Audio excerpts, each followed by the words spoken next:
Good. All right. Well, good morning, everyone, and welcome.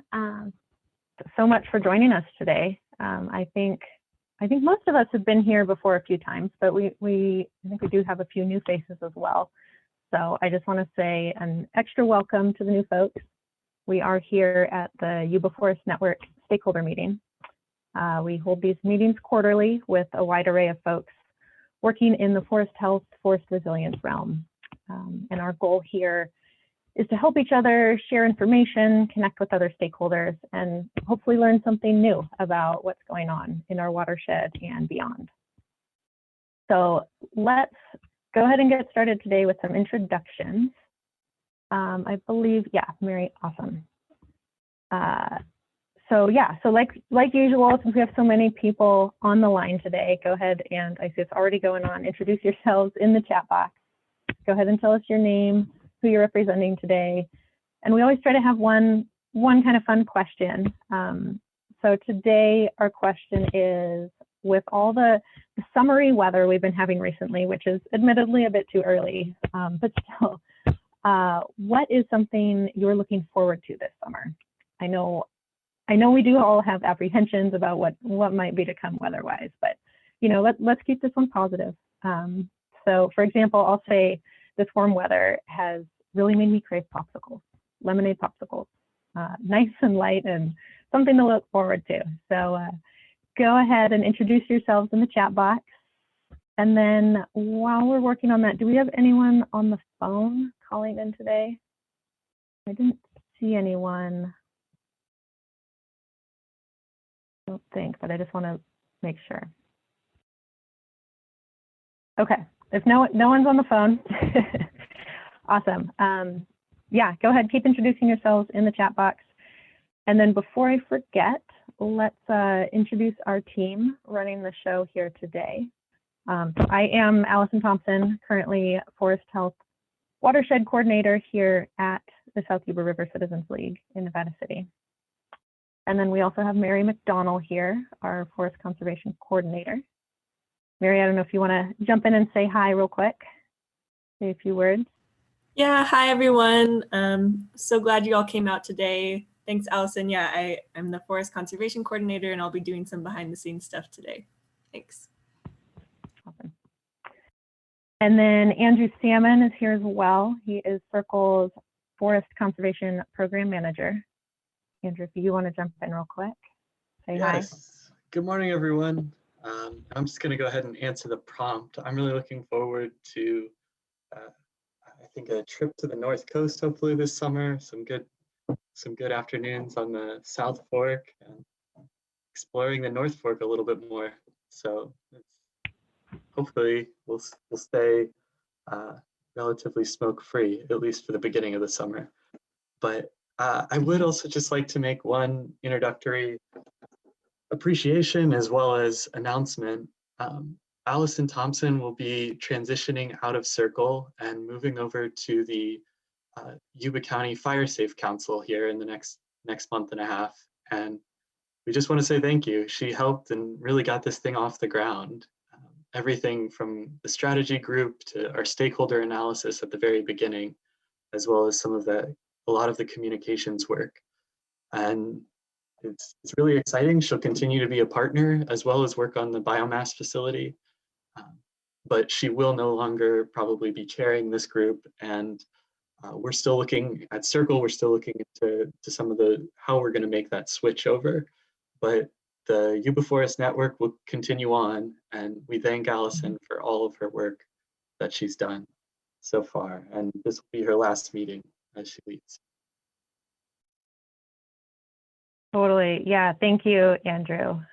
Yeah, this is a big move for me, but it's bittersweet, but I'm really excited to be heading over to the Yuba Watershed Protection and Fire Safe Council. So for those of you involved in that also, I will see you there, and I'll be back around here with the YFN as well, just like Andrew said, not facilitating, but participating for sure. So not totally goodbye.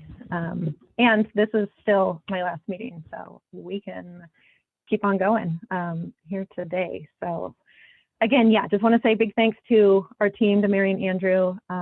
for pulling this meeting together today. And huge thank you also to everyone who has shown up today. Everyone here, we're here to learn and contribute to forest health and restoration efforts in our area. That this wouldn't be the Yuba Forest Network without all of you. So thanks again. And then before we move on to the next slide, just wanted to mention, you'll see on this current slide, we've added a new Yuba Forest Network logo. The communication subgroup has been working on that, and you'll start to see it throughout our presentation today and going forward. So that's just a little exciting note there. So now we can go to the next slide, Mary. Awesome. All right. So for today, we have a slightly different agenda than our normal pattern. So we've made it through introductions, and then we're actually going to start the day with an update on what the strategy development subgroup has been working on. I know we've run out of time for these subgroup updates in the past, and there is a lot going on right now. So we want to make sure we have time to keep everyone in the loop today. So that's coming up first. And then we'll actually follow that quick presentation with some small breakout rooms. So everyone here can mingle a little and get to know one another a little better and have some networking time. And then we actually have 3 great presentations today. This is a little different from our normal format, and these are rather shorter presentations. So each one is about 10 to 15 minutes long, and then we'll have 5 minutes for questions following each presentation. So we're covering a wide array of topics today, and I hope it's interesting and informative, and I hope it sparks a lot of great discussion for everyone.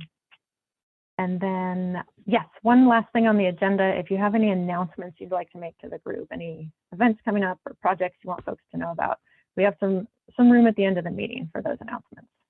So keep that in mind. And with that, we have a very full agenda, so let's get on going.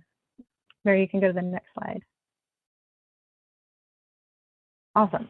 All right, so Mary and I are going to take a few minutes right now to go over the strategy development subgroup's current project. We started the subgroup about 6 months ago or so, and we sent out a poll to the entire network, and this group had a lot of interest. We currently have a core group of about 6 to 10 people, depending on the month. And I do want to give a huge shout out real quick just to everyone who is active in the strategy subgroup. Mary and I are giving this presentation, but we just want to make it clear that what you're going to see is the work of a lot of dedicated people. And then also on that note, I'll just put a quick plug in for anyone who isn't currently participating in this subgroup. If anything that we're about to go over here is of interest to you and you'd like to get involved, please do. Please reach out and we'll get you connected with the group and working to further develop this forest resilience strategy. We're at a point where we're off to a great start, but any additional input is incredibly valuable. So please let us know if you'd like to join. And now you're probably wondering, what is the strategy I'm talking about? So this subgroup has been meeting every month to work on what we're currently tentatively calling the Yuba Forest Network Strategy for Forest Resilience. This is a document that we hope can be useful for everyone here and beyond, which is why we'll need your input along the way. We can go ahead to the next slide. So if you remember back to our November quarterly meeting, for those of you who were there, we had Pat Manley here from the Pacific Southwest Research Station. She shared a presentation on the new Tcsi Resilience Pillar Framework. And for anyone not familiar, Tcsi is the Tahoe Central Sierra Initiative. It's a large-scale partnership that is addressing forest and watershed resilience across 2.4 million acres. Go ahead to the next slide, actually, Mary. You can see the area that Tcsi covers on the map here. And you might be familiar with some of their collaborative projects within that landscape, such as Lake Tahoe West, French Meadows, and the North Yuba Forest Partnerships here in our own watershed. So next slide, actually. Yeah, great. So Tcsi has put a lot of work into this framework and laying out these pillars of resilience. And you can see here, those pillars address a wide spectrum from ecological health to community issues and community well-being. So our strategy subgroup saw a lot of potential in that framework, but also some gaps to fill, especially at the more local level. So we've embarked on creating a strategy document that is aligned in certain ways with the TCSI framework and specifically with these pillars of resilience. But then our strategy also expands upon that framework and tries to customize it for our specific area. So the goal for this document that we'll get into a little bit more in a second, the goal is that we're developing, generally we're trying to describe a shared vision for forest resilience in our watershed, as well as a set of actions that stakeholders across the board can take or might already be working on to collectively work toward and ultimately reach those shared goals, that shared vision that is outlined in this framework. So go ahead to the next slide, Mary. Great, so to show you what I mean by all of that, this is the basic outline of how we're putting this document together. We obviously will take some time to describe who the Yuba Forest Network is and why the strategy is needed. We'll include a list of key terms and definitions to help clarify some key points that the strategy covers. But then for the bulk of the strategy, go ahead to the next slide, Mary. Yep, I think it popped that one out. Great. Yeah, so we created a separate chapter for each of the 10 TCSI pillars of resilience. And that's everything from fire dynamics to carbon sequestration to the example you can see here is fire adapted communities. So what I'm showing right here is a draft of the final layout, but to show you how we got there and give a few examples, we can go to the next slide. So this is just a screenshot of one of the pillars in the spreadsheet we've been working on, kind of rough drafting here. And yeah, I don't expect you to read all of this, but for each pillar, we developed our own set of desired outcomes. So basically, in an ideal world and a world that we hope to achieve, what is a desired state and the vision for the various components of each of these pillars? So for example, I won't read you everything here, but for fire adapted communities, for example, a couple desired outcomes are that communities are educated on the risks and responsibilities of living within fire adapted ecosystems. There is widespread community understanding of and support for beneficial fire, including cultural burning. And major evacuation routes are managed and maintained as shaded fuel breaks. And we go into a little more detail there, but you get the idea. So where we are currently is we've worked through and developed all of the desired outcomes for each of the 10 pillars. And we're now currently working on actions. Go ahead to the next slide, Mary.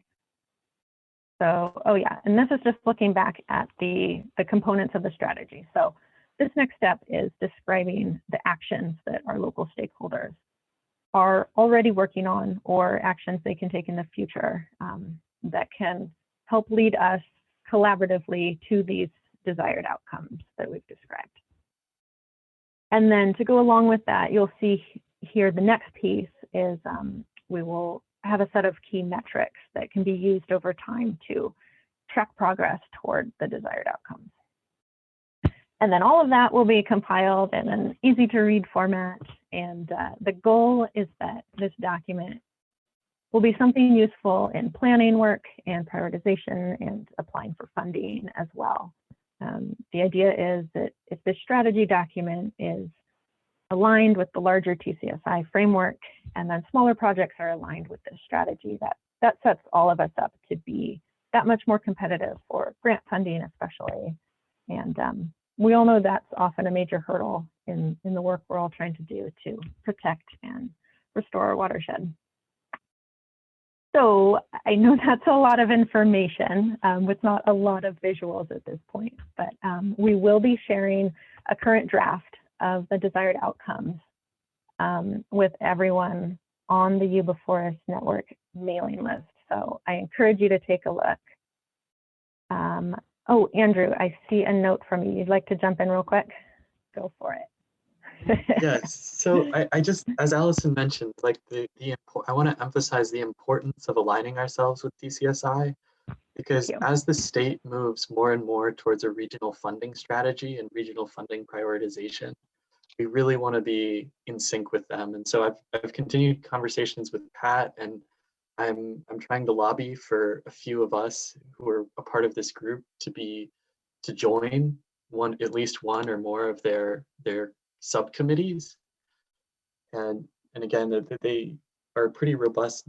They're a pretty robust group at this point. They've been around for, I want to say, almost 5 years. In addition to their research efforts, they've really pushed forward with the Lake Tahoe West project, but they're a driving factor because they include S&C, the Forest Service, as well as the NFF, the Tahoe Conservancy, and I believe I'm missing one or two other groups, but I think there's a lot of promise there. And when Allison mentions these actions, trying to figure out what those specific actions are and how to then get the funding through those entities.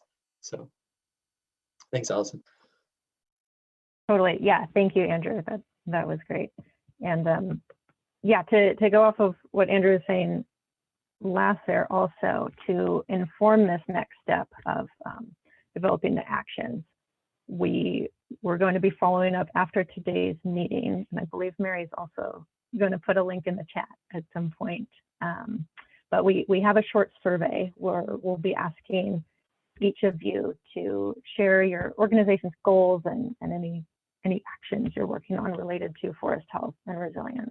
And we'll use those to help form the action piece of this strategy and really help to create a clear connection to this region. So be on the lookout for that survey and the desired outcomes draft document that I mentioned a little bit ago. So these are, yeah, this action piece is where we're really trying to integrate our stakeholders, all of you, into the strategy and make it as effective and relevant as possible. So really appreciate your feedback. So I kind of flew through all of that. We will have time for questions soon, but we'd like to bring up one other point that has come up recently in the strategy group, and that is the question of the boundaries of the Yuba Forest Network. And so I will let Mary dive into that more on both the background and what has resulted from recent discussions. So thanks, Mary. Take it away. Thank you, Allison. Yeah, as she said, we've been working, this has been a big effort, in addition, in the Yuba Forest Network Strategy Development Subgroup. It's been a very collaborative process with plenty of iterations. So I'm just gonna briefly walk you through, but we've started with the Yuba River Watershed as our basis. And again, TCSI has called the watershed scale a great ecological landscape scale to work in for planning purposes. And so that was a great, strong basis for us. But as a group, we felt it was missing something. We felt it didn't include important stakeholders and significant areas that people were already working in. And so the Bear River Watershed felt like the logical next step to add. You know, it includes Grass Valley, it includes much of Nevada County, who's been a great partner in the Yuba Forest Network as well. And so this is what we're looking at right now. In this deeper shade of blue is the Yuba River Watershed, and then in this lighter shade of blue is the Bear River Watershed. And again, this was our basis where we started. And another thing we looked at is, as a forest network, we said, okay, well, in the lower watershed where the cover type starts to transition to grasslands doesn't necessarily represent our focus area.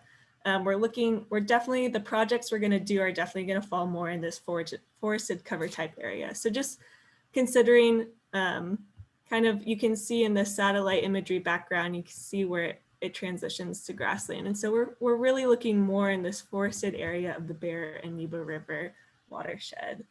And then one last layer we considered are firesheds, which, if you're not familiar, I will explain to the best of my ability. The Fireshed Registry is a geospatial data set that was published by the Forest Service in 2020. So it's relatively new.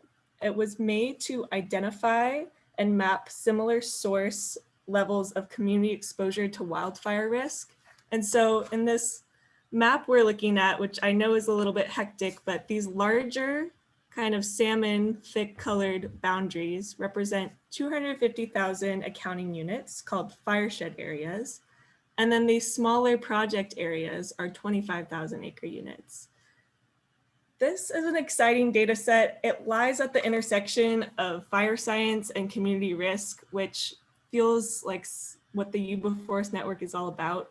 You know, combining, like we saw in those 10 pillars, it's not just forest resilience, it's about community resilience as well. And so using this as a tool, as it's intended for planning purposes, and just another way to think about forest resilience through both those social and ecological levels. So all of those layers combined, this is kind of what we end up looking at. You know, it's a lot, it's over 1 million acres, but I just want to say that we're calling it a zone of influence on purpose.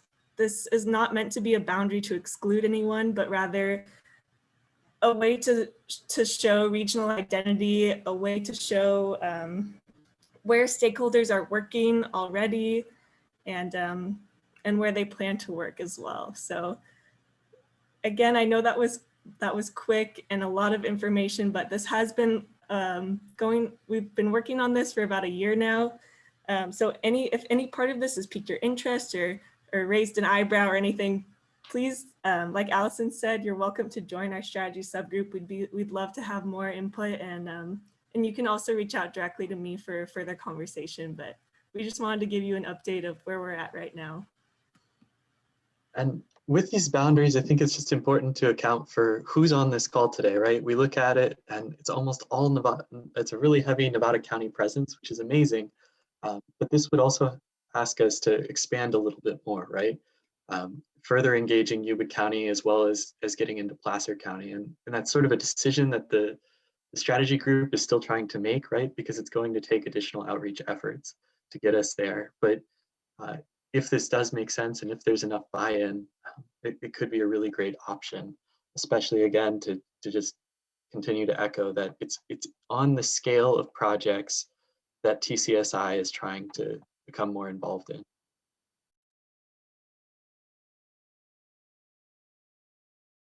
Thank you. Yeah, and so now we have a few minutes, I believe, for questions about anything that Allison, Andrew, and I just covered on this strategy. And we'll also have a chance to go into breakout groups, but for now, if there's any questions. I have a question. This is Joanna. Can you hear me? Okay, cool. Well, it's sort of half question, half recommendation. Looking at this, first of all, I think it's a great idea, using the pillars to develop a strategy document. I just wonder if you've already considered how to sort of plan for alignment with existing plans, such as like earworm plans, so that projects that are developed through one of those mechanisms could just easily be drawn into this. And then the project development that specifically under the strategy that maybe doesn't already align with one of those plans, if it's sort of based on goals and objectives and then projects with a dollar number, identifying those needs for funding as soon as possible, even if they're just estimates, it's a great way to identify the financial need that really sets you up for the argument for funding. So, the strategic work for actions and metrics makes sense, but if they were very project focused, so if there were goals and objectives that projects could then, just be aligned with, there's a lot of earworm projects you could probably draw right into it for existing known needs that are maybe even already planned for or in the process of planning. And then it would be a way to just have those two efforts really be more in parallel rather than requiring too much work to make them consistent.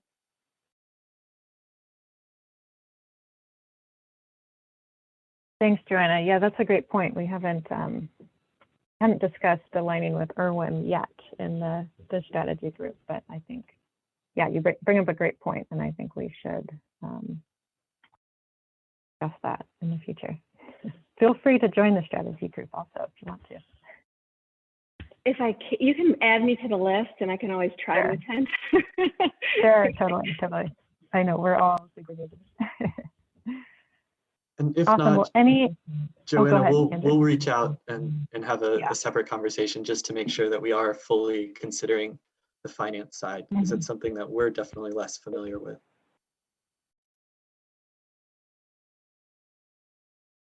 All right. Well, we should be moving on to our next piece of the agenda unless there are any burning questions right now. Okay, hearing none. Awesome. So we'd like to put everyone into smaller breakout rooms real quick. We do this every meeting, so most of you know the drill if you've been here before. We have a question prompt for you, but the main goal is just to meet each other and hopefully make some new connections with interesting folks. So while Mary gets those rooms set up for us, we'll run through just some real quick instructions. You should be sent to a room automatically, and if you're able to, we'd love to have you turn on your video to get to know everyone else that much better. And then go ahead and introduce yourselves, and we'd love for you to appoint a note taker who can maybe send us some notes afterwards. We're not going to have time today to come back and discuss this more in the main group, but we would love to gather any feedback for the strategy group and include it in today's meeting notes as well. If you get to this question prompt, also feel free just to mingle and get to know each other. So great. So the question prompt that we do have today is basically your reactions to the strategy we just presented. Do you envision using this document in grant writing and project planning, etc.? That's your question. We'll give you about 6 minutes today, I believe, Mary, to meet and mingle and discuss. And if we're all ready, I'll wait till Mary, you give me the thumbs up. Awesome. All right. Well, if everyone's ready, let's head on over to the breakout rooms and we will see you soon. Awesome. All right. Well, it looks like everyone is joining us back here. Welcome back. I hope everyone got to meet a few new faces, have some good discussion. Thanks for spending that little time in the breakout rooms. I know sometimes it's a little funny, but it's good to get to meet each other a little more in this weird virtual world we have. So yeah, all right. So moving on, it is time now to get to the bulk of today's meeting. We have 3 exciting presentations for you. And up first is Ed Smith, Senior Forest Ecologist and Fire Manager with the Nature Conservancy, and Dr. Mary Pernicki, Director of Air Pollution and Health Research with Stanford University School of Medicine. So they will be talking today about a study of theirs looking at the health impacts of smoke from prescribed fire. And I will let them introduce their project further. So without further ado, Ed and Mary, welcome, and go ahead and take it away. You should have screen sharing ability. So yep, there you go. Awesome. Thanks for joining us today. Thanks for having us. Sorry, I was on mute. And good morning, everyone. It's a pleasure to be able to talk with you and talk about our project. And I'll just launch right into the slides, I think, because I think they tell a pretty compelling story about what we're trying to do. And that's really to better understand health impacts of smoke, not just prescribed fire smoke, but wildfire smoke as well. And that's what Mary studies, and I help on the prescribed fire side of things. And I think, you know, I was up in the North Complex yesterday. We had a crew filming to get some documentation of kind of what's going on our landscape in California. So we're all pretty familiar with these big fires and the direct impacts on communities. I mean, this is the community of Feather Falls, and you know, it's been pretty much burned off the face of the earth. It's replaced with a bunch of trailers, similar to what happened in the Camp Fire in 2018. But what's less known is the indirect effects of the smoke that we're inhaling. And if you've lived here over the last couple of years, you've been inundated with lots of smoke. So I just wanted to give a little context and ecological background. And so this is a graphic that shows from 1932 to 1999, the level of burning that was occurring post fire suppression. 2000 through 2019, these are some of the big fires that we've experienced. And 2020 was a banner year. These are the 6 of the biggest fires in California history occurred last year. There's the North Complex at almost 320,000 acres. And these other ones I outlined or highlighted in red are also mega fires in the region and over, these are giant fires, and we're just getting more and more of these. And we know that with modeling that we're likely to see even more fire across the landscape with more CO2 emissions. And that's one way to gauge kind of the severity, intensity of fires. But I think it's important to note, that we've kind of seen an inflection point from about 1980 to present. And these are acres burned by wildfires over this time period. The fires years that are in red indicate over 1 million acres. So you got this trend, linear trend or worse. And this is last year up here at 4.5 million acres, almost 18,000 square kilometers. But I think what's interesting to note from a prescribed fire practitioner standpoint, that prior to 1850, it's estimated, of course, there was quite a bit of variability around this mean, this average, but about 4.5 million acres of California burned every year, somewhere between 1 and 10 million acres burned every year. So now here we are hitting or getting close to that average value that occurred prior to Euro-American settlement contact. So this landscape is very pyrogenic and it's going to burn. So we need to figure out how to live with it. And we know that climate change is influencing frequency now and also severity, which is another measure, and that we could talk a lot about that, but I won't go into it today. But we just know that the surface temperatures of the planet are warming up and we're having more fire as a result, and not just fire that probably roamed the landscape prior to 1850, but if anyone's seen this book by Gruel, you know that there's some really cool photo comparisons across the Sierra Nevada. Some of these areas, like this is around Yosemite Valley, and here's Half Dome in the background.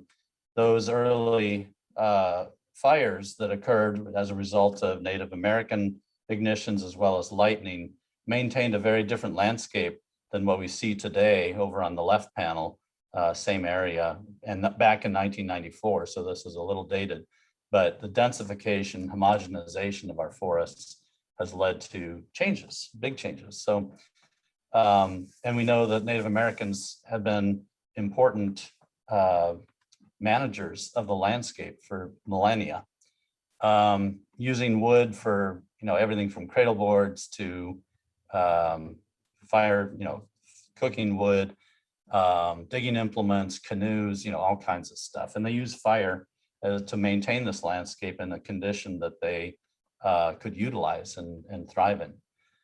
And this series of graphics kind of runs through the changes that we're seeing as a result of fire suppression across our landscapes, which really started with the 1849ers, but really took off after World War II when there's a lot of heavy equipment available. So we just follow through this. We've got a fire suppressed forest in the left panel and an ecologically managed forest in the right panel. And the ecologically managed forest is really trying to emulate some of that pre-settlement structure, but mainly through bringing back a natural process of fire, but involves forest management and thinning as well. So if we put fire on the landscape in a fire suppressed forest, this is probably preaching to the choir, but again, it just helps kind of illustrate. You have fire of a different sort. It moves from the ground, the surface up the fuel ladders into the canopies of trees, producing some really heavy, dense smoke compared to what we have in an ecologically managed forest, where when you reintroduce fire, the fire stays on the ground and doesn't go up into the canopies and produces less damage and ostensibly less smoke. So what we're trying to do is better understand what that delta is between wildfire smoke and prescribed fire smokes. And I'll hand it over to Mary Prunicki. Hi, everybody. My name is Mary Prunicki. I conduct wildfire and health research at Stanford. And we're interested, well, I can go over a few things we know about the impact of wildfire smoke on your health. It's been shown without a doubt that when someone's exposed to wildfire smoke, there's an increase in respiratory events. So things like asthma attacks, COPD exacerbations, pneumonia, bronchitis, and things like that.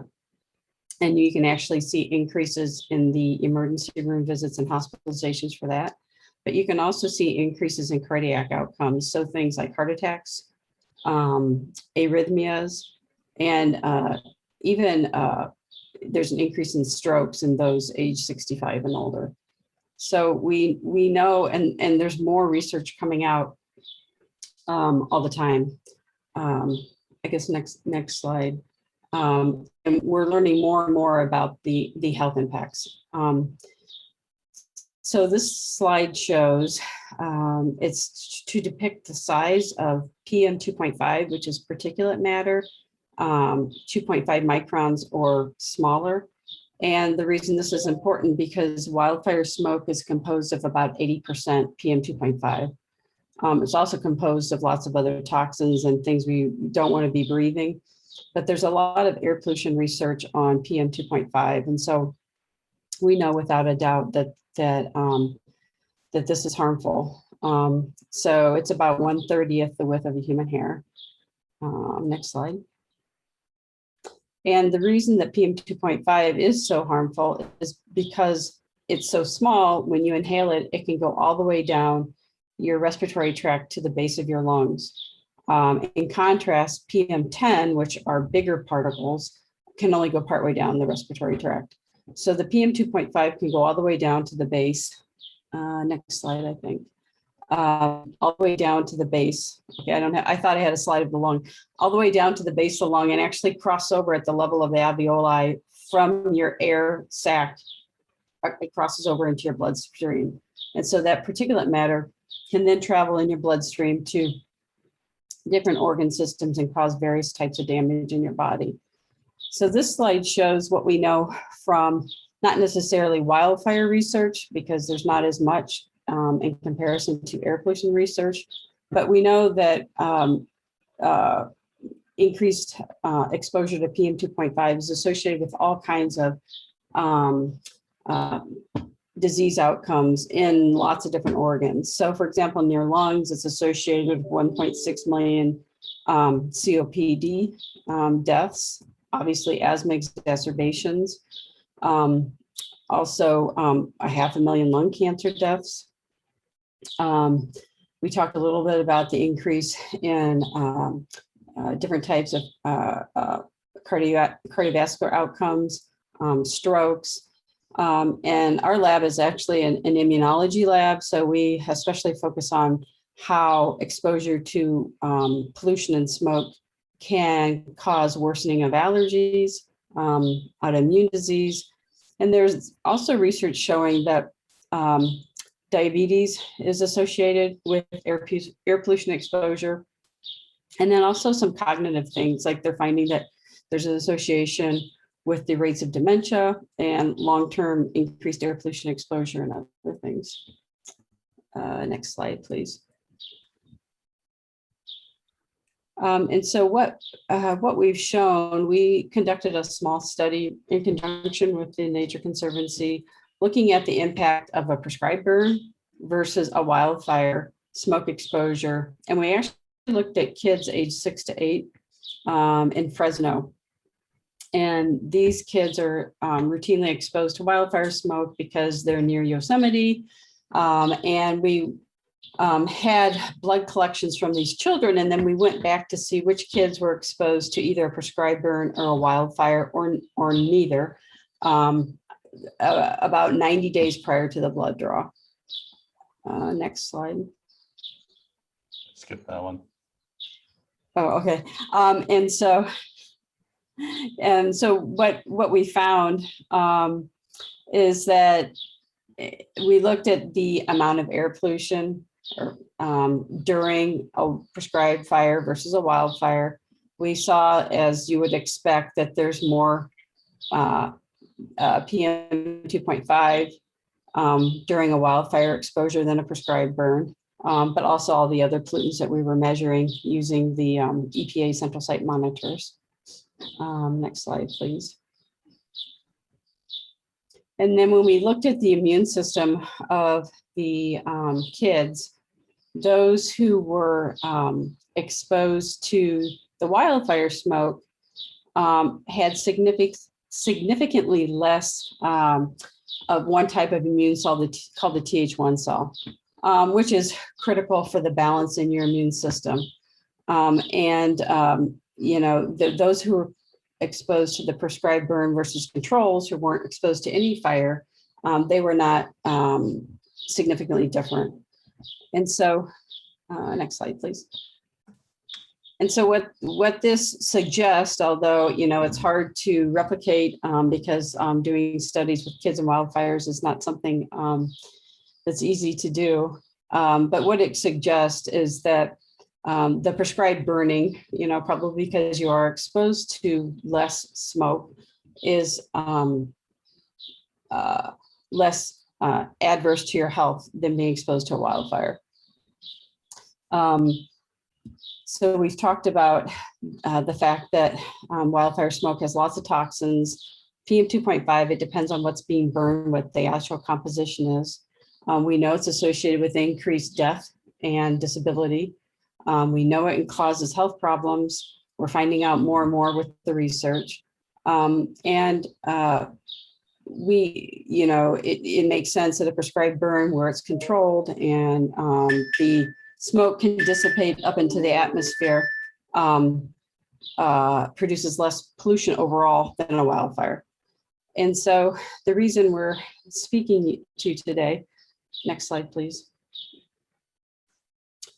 is that we're trying to compare health impacts of being exposed to a prescribed burn versus a wildfire versus no fire, and see if we can kind of replicate what we saw before with the kids, only a prospective study going forward.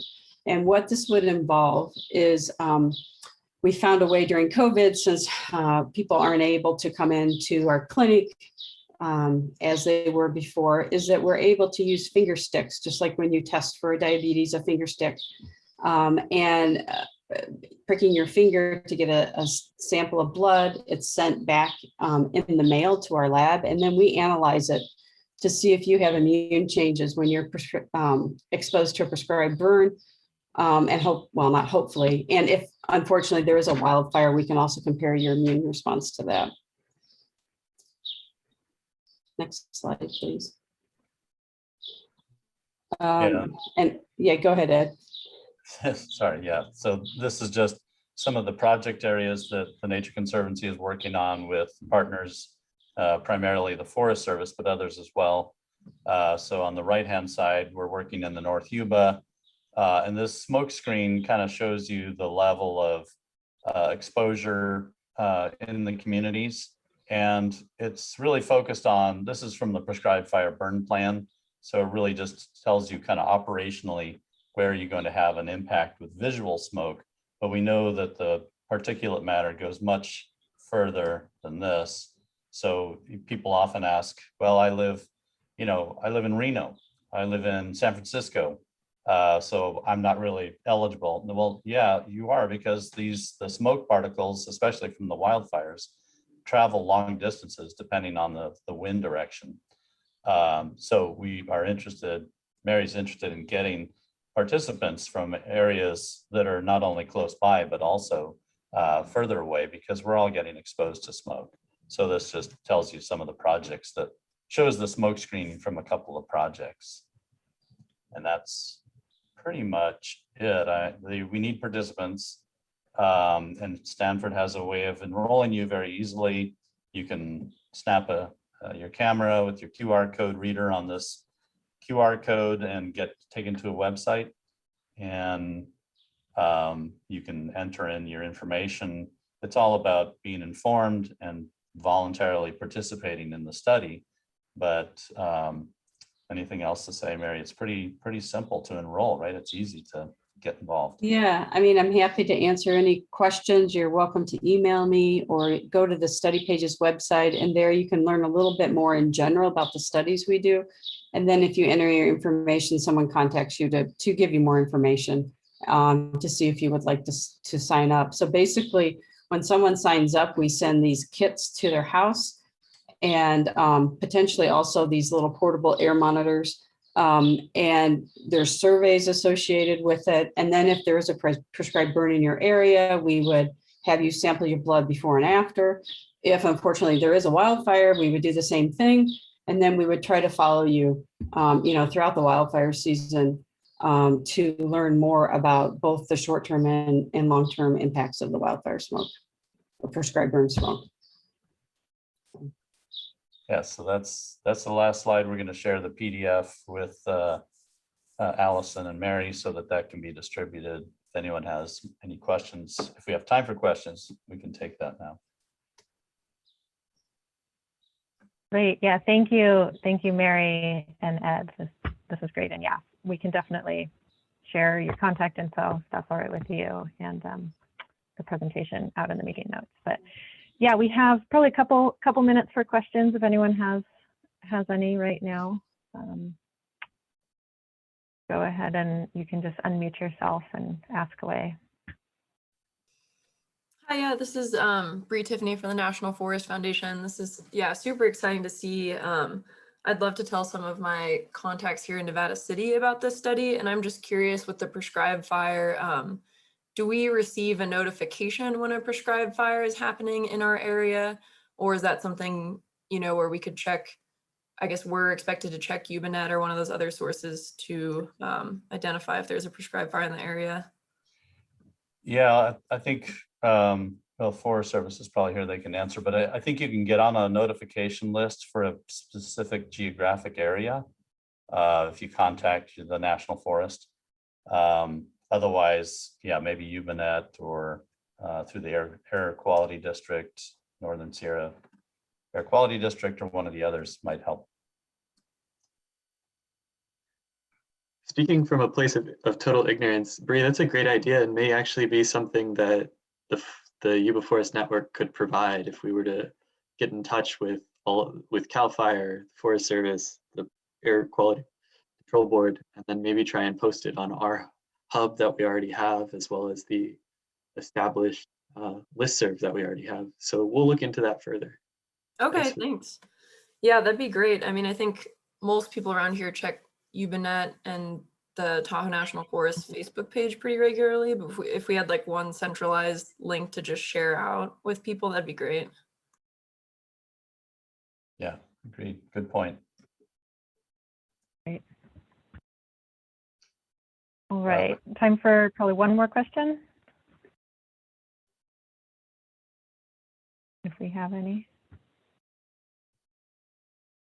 If not, awesome. Thank you so much, Mary and Ed. Thank you for Fantastic. having us. We look forward to seeing the results coming out. So, and again, yeah, everyone will be sharing the slides, Mary and Ed's contact info, and you can feel free to reach out and participate in the study. This would be great.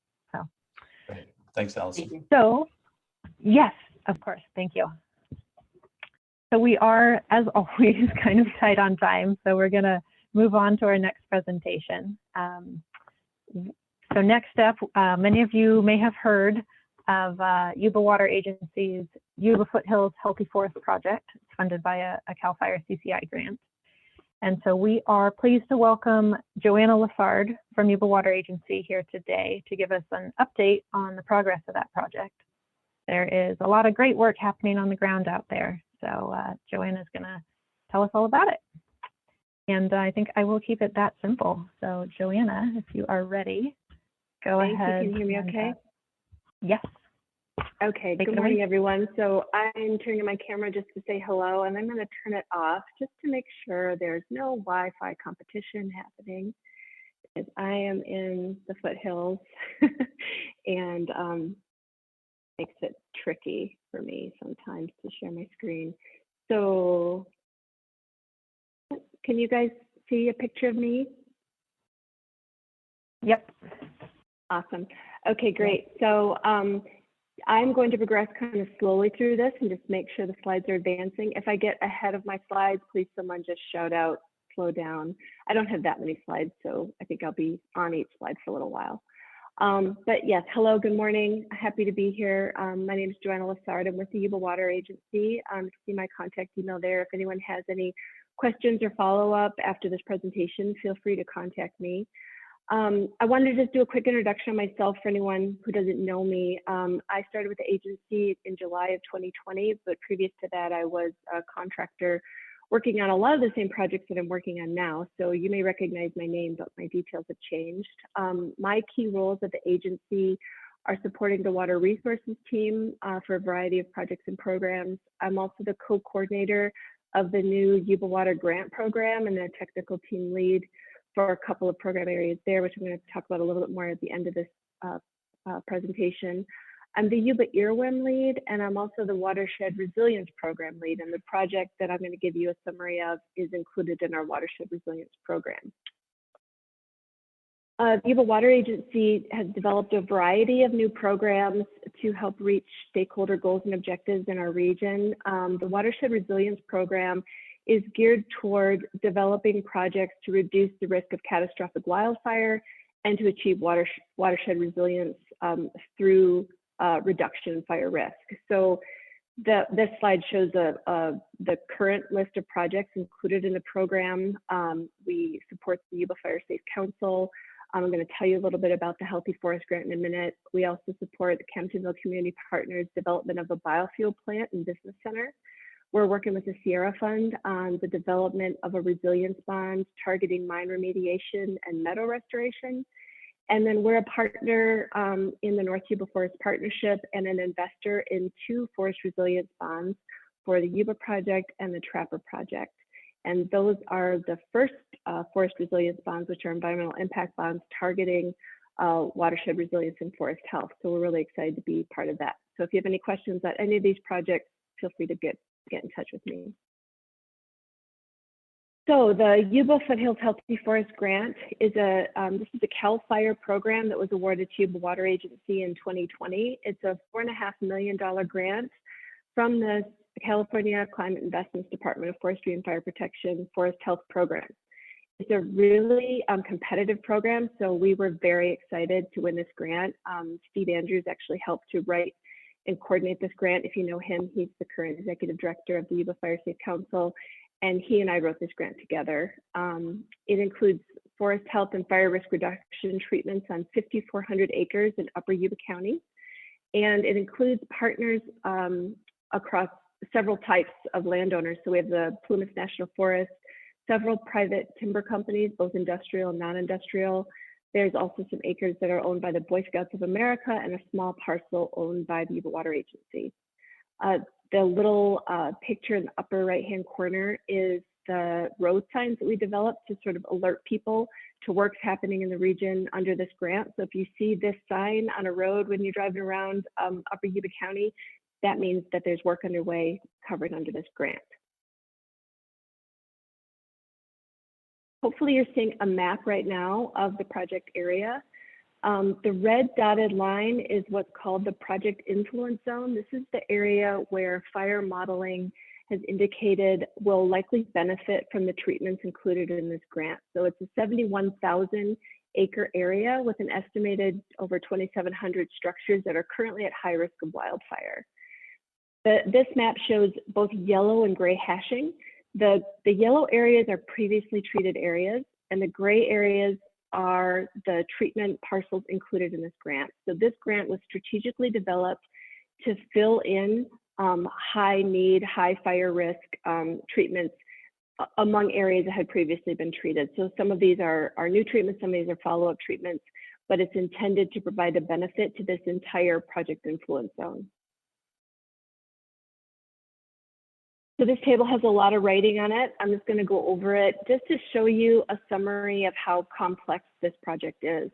So the column on the left are the treatment types. There's a wide variety of ways and methods to reduce biomass, depending on what the type of biomass, the age of stands, and the purpose of that land use. So this grant includes a lot of biomass reduction via chipping, as well as follow-up treatments. You see biomass / underburning, biomass / herbicide. We also have some hand-cut pile type of treatments, and then lots of various levels of mastication. And these levels of mastication go from light mastication, heavy mastication, to extreme mastication. Those are primarily associated with the density of the brush, and that was how we sort of established our cost for this grant, was in those gradients of mastication need. There's also some pre-commercial thinning and road maintenance included. So this is just a schematic of the project description. And then our partners are, like I said earlier, Boy Scouts, Tri Company, Donor, Ingersoll, the Sillers Brothers, SPI, previously Soper Wheeler Land, the U.S. Forest Service, that's in Plumas National Forest, and the Yuba Water Agency.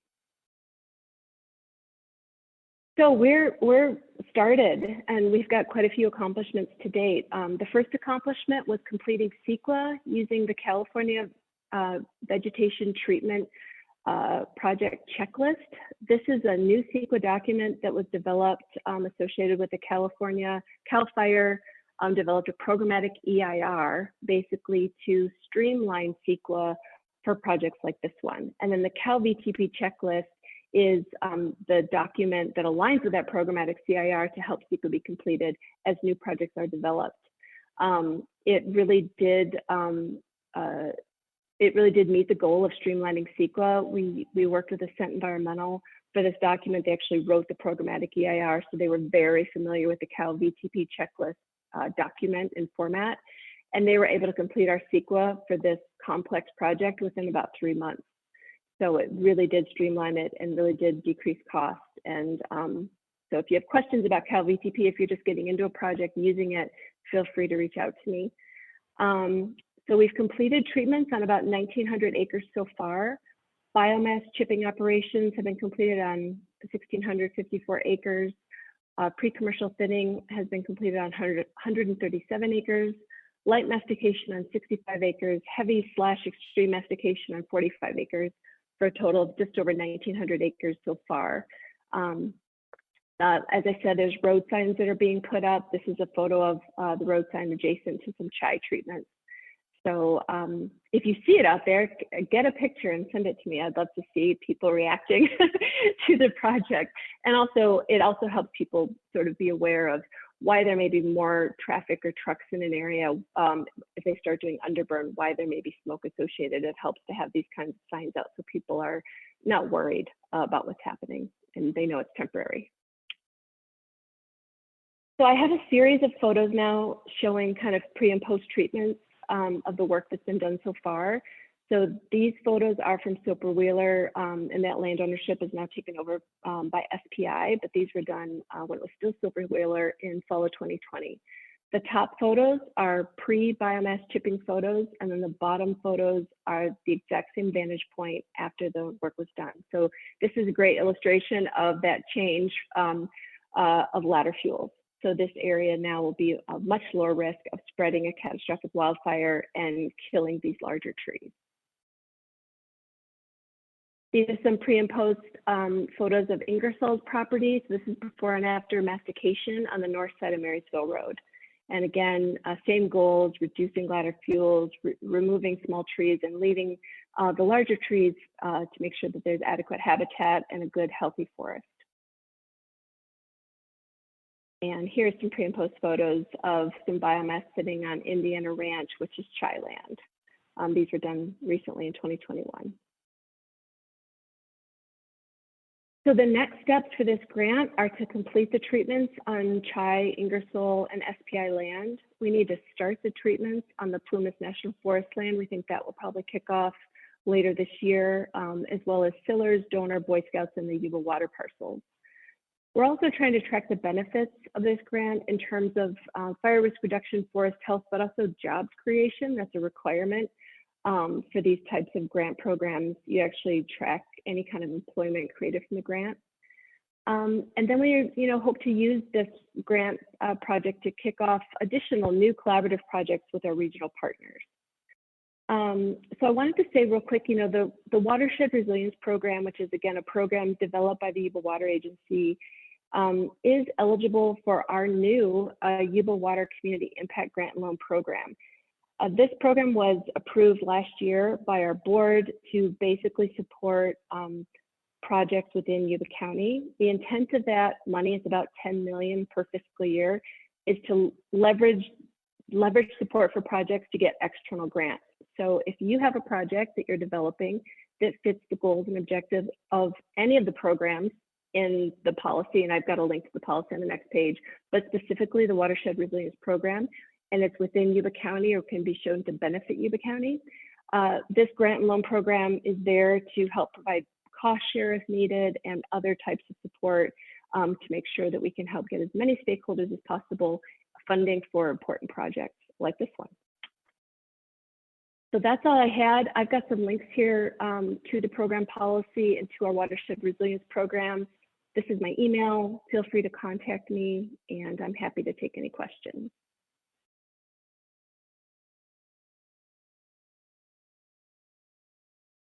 That's great. Thank you, Joanna. Great to see all this good work happening. Does anyone have any questions for Joanna right now? I had a question. You said biomass shipping. Did any of that material get taken to a biomass facility?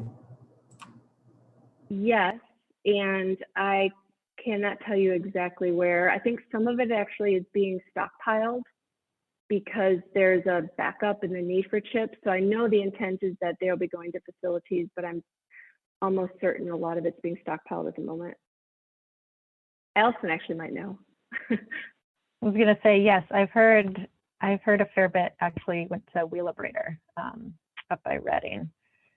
And it was only able to go there because there's a big trucking subsidy that they were able to take advantage of right now. But normally without that subsidy, it would be hard to go that far. Do you know if it was just the material that was near roadways, or were they able to get it out of the woods somehow? I think it was yeah, deeper in the woods beyond just roadway clearing. Mm-hmm. Awesome. Any more questions for Joanna? There's a question in the chat. I'll read it out. Are there future plans for prescribed burns on this acreage?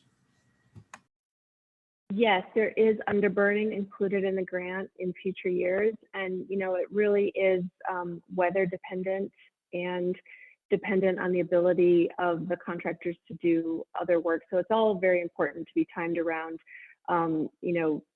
important breeding seasons and avoiding those, and then avoiding the fire season. So a lot of these treatments are very, very pinched in terms of when that work can happen. So, best laid plans are that there will be underburning.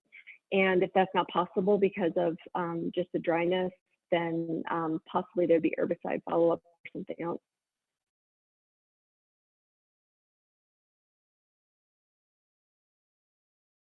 Great. Well, thanks so much, Joanna. And again, I think you said people can contact you, reach out if they have any more questions. And we'll be including a recording of this meeting and also the slides in the meeting notes. So thanks so much for joining us. And then moving on, we do have one more presentation today. And that is coming from Chris Friedel. He's the Executive Director at Yuba Watershed Institute.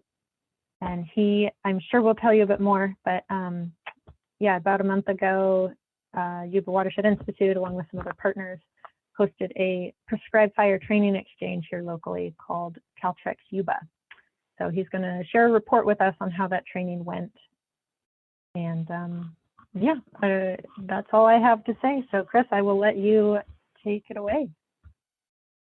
Thanks so much for being here too.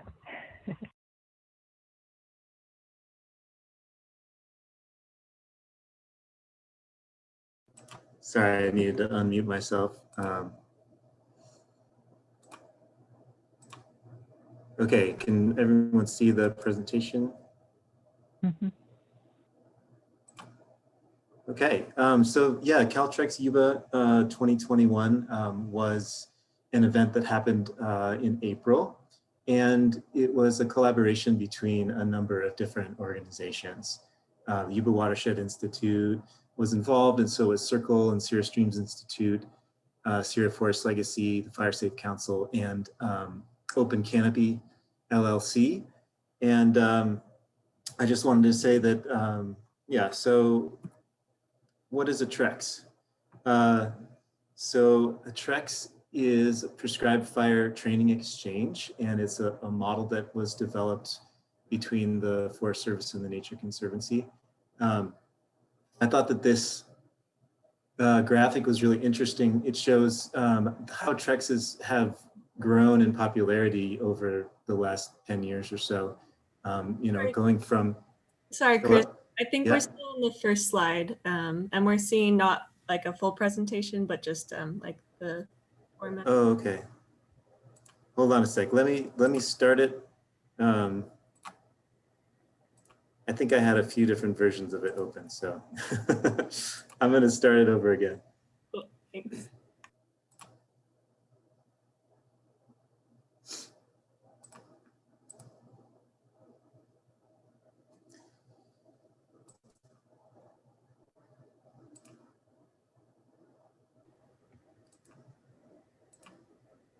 Okay, let's see.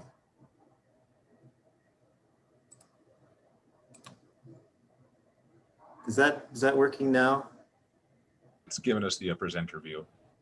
Okay, let me hold on a sec. Sorry about this, everybody. You can change while you're in there on the display settings. You just put that back up, and upper left corner, there's a display settings. You can set it to presenter view.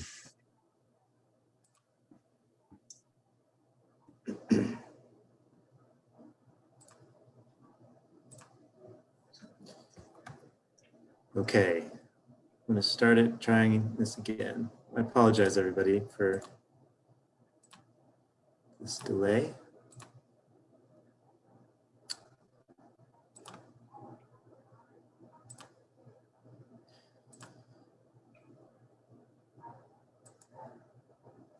Okay, does that look better? Yes, looks good. Okay. So yeah, this is the graphic I was talking about. It shows how number of participants has grown through the years.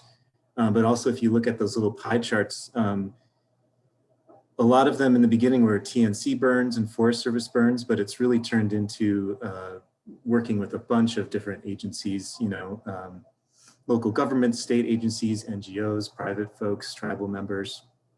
And also if you look at the geographic range, there's more now on the West Coast. Seems to have become kind of a hotbed, if you will, for prescribed burning. So what were our goals for this training? We wanted to build local capacity for prescribed burning and execution, focusing on local nonprofit organizations at this point who are involved in forest and fuels management. And also we wanted to create a cooperative structure for non-traditional fire professionals to get qualified with the NWCG standards. And also we wanted to get some good work done with local landowners and public agencies. So the original intention and the reason why the Yuba Watershed Institute kind of became the host organization was we wanted to work on our Intimate Forest project with the BLM and get some of their pile burning objectives completed for this year. It ended up being that we didn't have the right burn window for the burn plan that they had for their pile burning when we did the training. So we had to do other things. We had to be really creative and switch gears at the last moment. So I just want to give you guys some stats. Steve Graydon from Open Canopy LLC, who's on the call today, he was sort of the lead instigator, although the idea for this training kind of came out of the Yuba Forest Network and some conversations that a few of us had in one of the subgroups. So Steve took the lead coordinator, he was the incident commander for the event, he was our training coach. And then leading up to the event, we had a steering committee that had members from the 5 different nonprofit organizations, and we really planned it out.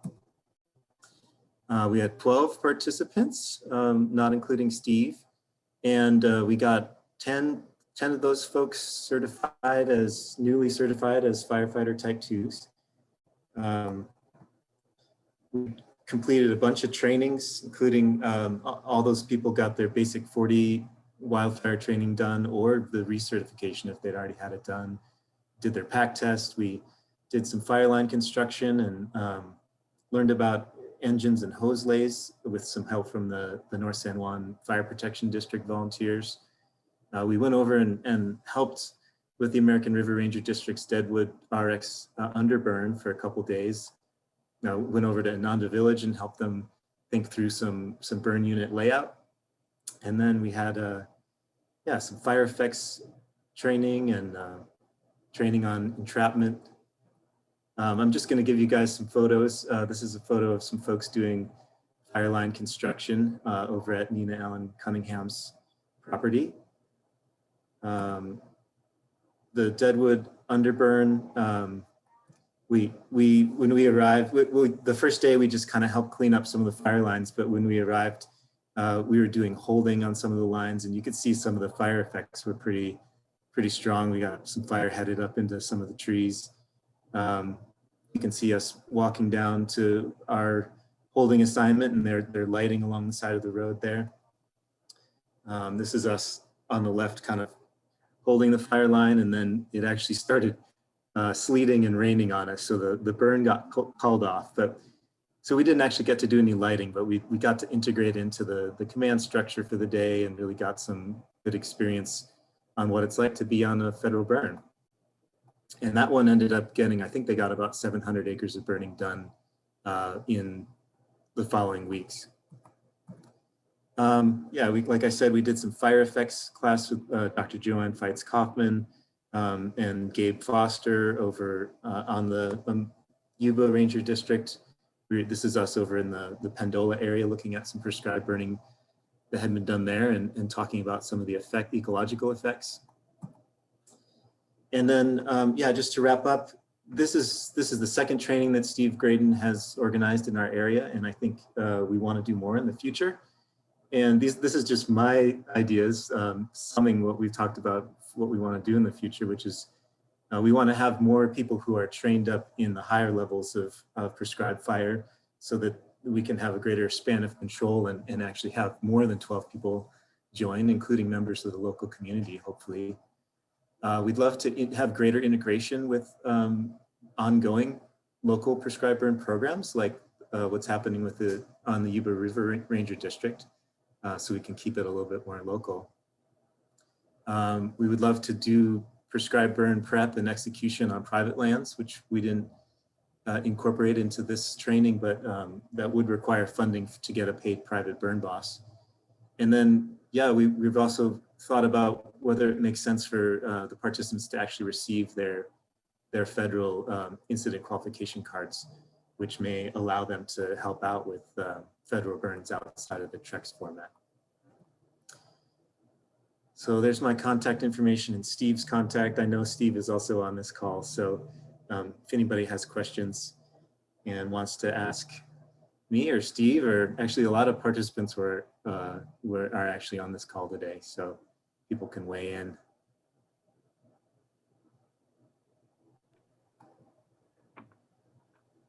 Chris, can I ask a clarifying question? You mentioned non-traditional fire professionals. Could you just describe what you mean by that? Yeah, I guess the Trex training program really, I think a goal is to integrate people who aren't necessarily fire professionals from the federal side or from CAL FIRE, but I think Trex comes from the Nature Conservancy and they do a lot of prescribed burning on their own properties, and I think a lot of them are, you know, nonprofit staff or volunteers. And so this is a way, Trex trainings can be a way so that people who aren't professionals can kind of plug into this and gain some of the actual qualifications and training that professionals get just as part of their job. Well put, Chris. I just call it a parallel capacity, right? We have suppression entities and we have these agency specific training and positions, but that we need to build up what is that parallel capacity. So when we do have these finite windows, that we can really mobilize ideally with a larger range of folks to get more done and improve both federal as well as private burning. Awesome, thank you. And this is Jamie from Sierra Forest Legacy. I'll just throw out too, I mean, I'm not completely sure about you guys' plans, Steve and Chris, but I mean, SFL's and the Yuba Bear Burn Co-op, Private Lands Burning Group are both interested in helping make this happen again. And if next year, and if we still have folks from Tahoe National Forest on here, we'd be really interested in working with you guys to integrate both burning on private lands maybe that border the Tahoe, and then also working with the Tahoe to do a Trex next year. So just want to put it out there. We got a little more time to organize and some resources that we didn't have this year to make this kind of an ongoing cool event around prescribed fire in this area.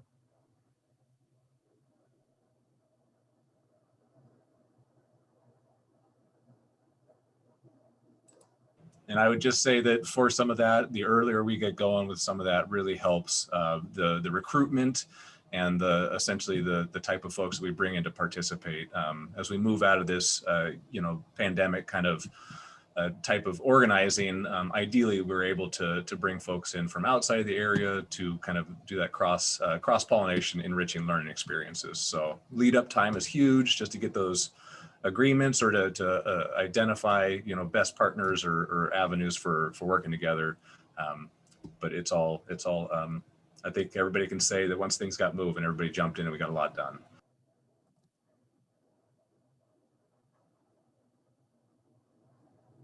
Fantastic. Well, thanks so much, Chris and Steve, for putting the project together and sharing a quick little report out with us. This is super exciting to see it happen, and yeah, whatever the Yuba Forest Network can do to help support continuing this in the future, we would absolutely love to. So any more final questions for on this presentation, or I guess for any of our presenters before we wrap up today? I'll just add too, along the same lines of giving a call out to the Tahoe, if there are folks that represent or are members of local tribes on this call that would be interested in incorporating cultural burning into a Trex in the future, we'd be really interested in working with you and getting to know you and doing so. Just wanted to call out while we're in a big group. Thanks. Absolutely. Okay, great. Well, just want to say a huge thank you again to all of our presenters. Like I've mentioned already, we do have permissions, I believe, to share their slides along with the meeting notes. So we'll send those out next week. Just be on the lookout. It's super exciting to see all this great work that's going on across the watershed. And now I want to acknowledge we're quickly running out of time. We do have a couple minutes we can open up for some announcements. So I believe Mary had one first, and then we'll go ahead and follow her and open up the phone lines. So Mary, go ahead and take it away with your announcement. Thanks, Allison. Yeah, I just want to thank you all for being here. With Allison leaving, it's exciting. We're really happy for her, but we just want to make it known and clear that we're very committed through the end of the year with our next 2 quarterly meetings. We feel like we have a lot of momentum with the strategy for resilience and that being a useful tool, hopefully, for you all. And exciting, we received some optimistic news from the Department of Conservation that they're hopeful to continue support for the network for 2022, which would be a bit of an extension. So just exciting news we want to share with you all, that momentum's up and we're going to keep chugging along. And just to add to that, Mary and I did apply to a grant earlier this month, or last month, I guess now, to also looking for side streams as well to make sure that this can keep going. Another announcement on another note is just that I am going to reconvene the workforce development group. I know it's been quite a while since we last met, but we've had some recent developments, including Sarah Nelson and her research team is really chugging along. And I know some of you are involved in those efforts, but I think it would be great to really bring it back down to our scale on the Yuba, just focus on the Yuba. And then the second announcement that is exciting to make, and I don't want to take Dean Begley's thunder away here, but it's just that Yuba College is looking to develop a watershed management associate's degree and certificate program. And Circle is working with them and would love to get input from the Yuba Forest Network on what that curriculum could look like, what certificates, and potentially long-term, how could we set up a direct internship program with a couple of the different stakeholders who are operating in our watershed. So more to come there. I'll send out an email and hope to convene in the next 2 weeks here. And one last huge thank you to Allison and congratulations on transition. Thank you, Andrew. It's been a pleasure facilitating this group. So, do we have any other announcements from folks before we wrap up? I know we're right at 11:30. We want to be cognizant of your time, but all right. Well, hearing none, I just want to thank everyone again so much for joining us and participating today. As I've said in the past, this group is largely what you all make it. So thank you again for being here. Our next meeting is August 6th, and I believe Mary will be running the meeting that time. And same time, same place as far as we know, always pending COVID, but we're planning on being virtual at that point. We will see, but unless you join a subgroup, and then you can see us every month. So yes, we will be in touch soon with meeting notes, slides, and other action items that we talked about today. But as always, feel free to reach out anytime. So thanks again for being here. And with that, we will let you all go and enjoy the rest of your Friday. Thanks so much.